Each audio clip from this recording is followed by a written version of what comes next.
sahibi Sultan Allah. Yaranış aleminin sahibi Sultan Allah. Avliler alisi ey Halik Sübhanallah. Avliler alisi ey Halik Sübhanallah. Ey beşer sen bir işe başlamamıştan evvel, mehriban ehveliyen Allah'ın ismin çek gel. Ve emin ol önüne çıkmayacak bir engel. Adı Kadir'di eder müşkülü asan Allah. Adı Kadir'di eder müşkülü asan Allah. Danış Allah'a ki eşkindedir kalbin nelerin. Temiz imanın alıştırdı günah perdelerin. Ona et hemd sena ki biridir müjdelerin. Bizi alemde karar verdi Müslüman Allah. Bizi alemde karar verdi Müslüman Allah. Yaranış aleminin sahibi Sultan Allah. Yaranış aleminin sahibi Sultan Allah. Avliler alisi ey Halik Sübhanallah. Avliler alisi ey Halik Sübhanallah. Bizi sen büyük Allah neçe yollan sınayan. Çatar ihlasa mükemmelliye nefsin qınayan. Bizi bizden qabağa ey Tanrı sen eydin tanıyan. Severek xalq elədin sen bizi insan Allah. Severek xalq elədin sen bizi insan Allah. Zamanın sahibi sen zaman hükmünle gedir. Göyde hükmünle uçur kuş ilan hükmünle gedir.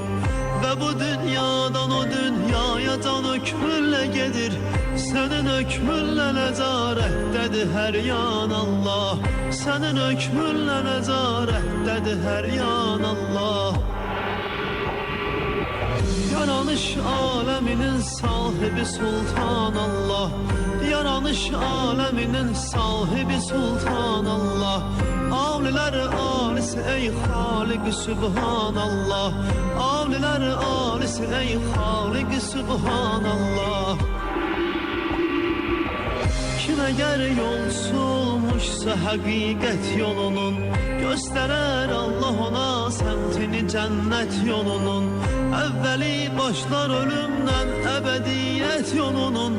Sonu sonsuzluk eder Rahim-i Rahman Allah.